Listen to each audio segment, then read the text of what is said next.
Hello students, आज हम बात करते हैं हमारे कंज्यूमर इक्विलिब्रियम चैप्टर के पार्ट 2 के बारे में। देखिए, अभी तक आपने जो है relationship between TU and MU पढ़ा, यानी टोटल यूटिलिटी और मार्जिनल यूटिलिटी के बीच किस प्रकार का रिलेशन होता है, किस तरीके से उनको ग्राफ के ऊपर मेंशन करते हैं, किस तरीके से टेबल के ऊपर मेंशन करते हैं, वो सारी चीज़ें आपने पढ़ी। अब हम पढ़ेंगे इसका जो है एक नया टॉपिक, जो कि है law of marginal diminishing utility. Law of marginal diminishing utility, देखिए ये है सीमांत तुष्टिगुण उपयोगिता ह्रास नियम। आप इसको ऐसे समझ सकते हैं कि किसी भी वस्तु से मिलने वाला जो सेटिस्फेक्शन है, वो हर बार जब आप उसका बार बार यूज करेंगे तो उससे मिलने वाला जो सेटिस्फेक्शन है, जो यूटिलिटी है, वो कम होता चला जाएगा। इस नियम को, इस लॉ को law of marginal diminishing utility कहते हैं। जैसे कि एग्जांपल के तौर पर, अगर आपको प्यास लगी हुई है और आपने पहला गिलास जो पानी का पिया, आपको वो ज़्यादा टेस्टी लगेगा, उससे आपको बहुत ज़्यादा सेटिस्फेक्शन मिलेगा। इसके बाद अगर आप दूसरा गिलास फिर पीते हैं कंटिन्यू, तो उससे आपको मिलने वाला सेटिस्फेक्शन पहले वाले गिलास से मिलने वाले सेटिस्फेक्शन के मुकाबले कम होगा। इसके बाद अगर आपको तीसरा गिलास पानी का दिया जाता है, क्योंकि अब 2 गिलास पीने के बाद आपकी जो प्यास है वो लगभग बहुत हद तक शांत हो चुकी है, तो जो तीसरा गिलास आप पिएंगे उससे आपको उतना सेटिस्फेक्शन नहीं मिलेगा जितना कि आपको पहले से मिला या दूसरे से मिला। तो ऐसा ही नियम क्या कहलाता है, जब हम किसी प्रोडक्ट को लगातार यूज करते हैं तो पहली बार उस चीज़ से मिलने वाला जो सेटिस्फेक्शन है, जो आनंद है, जो अनुभूति होती है, वो ज़्यादा होती है, और धीरे धीरे उसकी कंटिन्यूअस यूज से उसका जो यूटिलिटी है वो डिमिनिशिंग होती चली जाती है, वो घटती चली जाती है। तो इस नियम को law of marginal diminishing utility कहते हैं।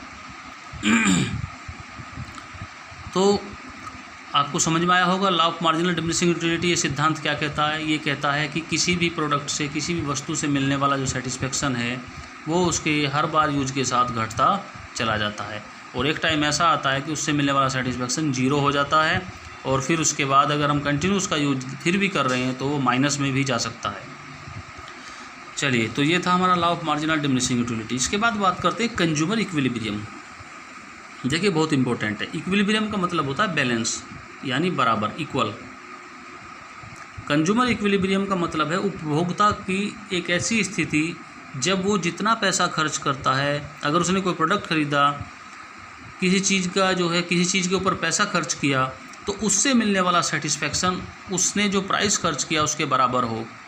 सपोज दैट अगर आपने एक मोबाइल फ़ोन ख़रीदा या किसी रेस्टोरेंट में खाना खाया, तो आपको जो है वहाँ पर अगर आपने 500 या 1000 खर्च किए, तो आप बाहर निकलकर 2 बातें कहेंगे। या तो कहेंगे कि यार पैसा वसूल था, बहुत अच्छा खाना था, या बहुत अच्छा मोबाइल था, मोबाइल फ़ोन की काफ़ी अच्छी जो है सर्विस है। तो आप 2 ही चीज़ कहेंगे कि या तो पैसा वसूल, आपको बहुत अच्छा लगेगा, तो आप कहेंगे कि भाई हाँ, जो जितना इन्होंने प्राइस लिया उसके मुकाबले उतना ही इस वस्तु ने हमें सेटिस्फेक्शन भी दिया। या फिर ये कहेंगे कि यार इन्होंने तो हमसे पैसा ठग लिया, ज़्यादा पैसा ले लिया, ज़्यादा मनी हमने स्पेंड की, लेकिन हमें तो रेस्टोरेंट का खाना ही पसंद नहीं आया, बिल्कुल बेकार बकवास था। 1000 प्राइस जो है पे करने के बाद भी हमें 500 का भी इसमें सेटिस्फेक्शन नहीं मिला। दूसरी कंडीशन, तीसरी कंडीशन ये होगी जब आपको वो स्थिति भी मिल जाती है कि आप 100 रुपये खर्च करते हैं कोई प्रोडक्ट, और आपको ये लगने लगता है कि यार ऐसी चीज़ तो 200 में भी मिलती तो भी मैं ले लेता, ये तो इतनी अच्छी निकली। तो इसकी कई कंडीशन होती हैं। लेकिन बात करते हैं हम कंज्यूमर इक्विलिब्रियम की। इक्विलिब्रियम का मतलब है कि जब आपने 100 रुपये खर्च किए तो आपको 100 रुपये के बराबर ही आपको सेटिस्फेक्शन मिल गया। जब आप ये कहते हैं कि यार पैसा वसूल हो गया, जितना हमने जो है खर्च किया उतना ही हमको सेटिस्फेक्शन मिल गया, यानी हमने जो वस्तु खरीदी उसमें हमें घाटा नहीं हुआ। तो इस कंडीशन को क्या बोलते हैं? कंज्यूमर इक्विलिब्रियम, यानी बैलेंस। कैसे? एग्जाम्पल के तौर पर price is equal to its satisfaction. जो आपने प्राइस पे किया, आपको उसी के लेवल का सेटिस्फेक्शन मिल गया। तो ये कंडीशन, ग्राहक की ये कंडीशन क्या कहलाती है? कंज्यूमर इक्विलिब्रियम कहलाती है। देखिए ये कैसे होता है। कोई भी कंज्यूमर किसी प्रोडक्ट को तब तक खरीदता है जब तक उससे मिलने वाला सेटिस्फेक्शन उसके ऊपर खर्च किए गए पैसों के बराबर हो, और तब उस प्रोडक्ट को खरीदना बंद कर देगा जब उसको ये लगने लगा कि यार पैसा ज़्यादा खर्च हो रहा है और इससे मिलने वाला सेटिस्फेक्शन इस पर खर्च होने वाले पैसे से बहुत ही कम है। तो उस कंडीशन में ग्राहक उस वस्तु को खरीदना बंद कर देगा। अब बात करते हैं तीसरी कंडीशन की कि भाई पैसा खर्च किया आपने कम और सेटिस्फेक्शन मिला ज़्यादा। तो ऐसा भी आपके साथ पॉसिबल नहीं होने वाला, क्योंकि इतनी कंपनीज ऐसी नहीं है, वो भी आपको जो माल देंगी वो उतना ही देंगी। 100 रुपीज़ में 100 रुपीज़ की ही सेटिस्फेक्शन का आपको प्राइस का माल मिलेगा। ऐसा नहीं कि आपसे जो है 10,000 रुपीज़ का आपने मोबाइल ख़रीदा और आपको फीचर्स वो दे देगी 20,000 वाले मोबाइल फ़ोन के, तो ऐसा नहीं, वो भी उतना ही देंगी। तो दोनों कंडीशन में वो ज़्यादा नहीं देंगी, आप कम नहीं खरीदोगे। तो कहाँ रुकेगा एक कंज्यूमर रुकेगा इक्विलिब्रियम पॉइंट पर, यानी जहाँ पर जो उसने प्राइस खर्च किया उतना ही उसको सेटिस्फेक्शन मिल गया। तो इस कंडीशन को हम बोलते हैं कंज्यूमर इक्विलिब्रियम। चलिए इसके बाद बात करते हैं, इसकी 2 कंडीशन होती है कंज्यूमर इक्विलिब्रियम की, ठीक है। एक तो 1 टाइप कमोडिटी केस और एक होता है 2 कमोडिटी केस। चलिए 2 टाइप्स हैं। 1 कमोडिटी केस क्या होता है, देखिए किस में हमें सेटिस्फेक्शन ज़्यादा मिलता है। सपोज दैट आपने एप्पल ख़रीदे, ठीक है आपने एप्पल ख़रीदे, आपने जो पहला एप्पल जो ख़रीदा उससे मिलने वाला सेटिस्फेक्शन आपको मिला 500। दूसरा एप्पल जो आपने खाया उससे आपको 400 यूटिल्स मिले। थर्ड से 300 क्योंकि घट रहा है, law of marginal diminishing utility लगा हुआ है इसके साथ। फिर चौथे एप्पल के साथ 200 और 5वें पे आपको सेटिस्फेक्शन कम होता जा रहा है, 100 मिले। तो 5 बार आपने एप्पल ख़रीदने के बाद आपको टोटल सेटिस्फेक्शन कितना हुआ, 1500, 1500। तो ये 1 कमोडिटी केस है, यानी कमोडिटी एक जब हो, खाली एप्पल ही आप खरीद रहे हैं, एक ही कमोडिटी एक ही वस्तु खरीद रहे हैं, ये तो होगा 1 कमोडिटी केस। ख़रीदा आपने कितनी बार, 5 टाइम्स, 5 बार। अब 2 कमोडिटी केस भी देखते हैं, इसमें भी आप 5 बार ही खरीदेंगे वस्तु को, लेकिन वस्तु खरीदेंगे यहाँ पर 2 अलग, एप्पल और ऑरेंज। अब आपने ऑरेंज भी साथ में खरीदने शुरू कर दिए, खरीदेंगे 5 बार ही, 5 टाइम्स ही, लेकिन यहाँ पर कमोडिटी 2 हो गई। देखिए आपने फर्स्ट टाइम एप्पल खाया, आपको 500 जो का सेटिस्फेक्शन मिला, 500 यूटिल्स मिले।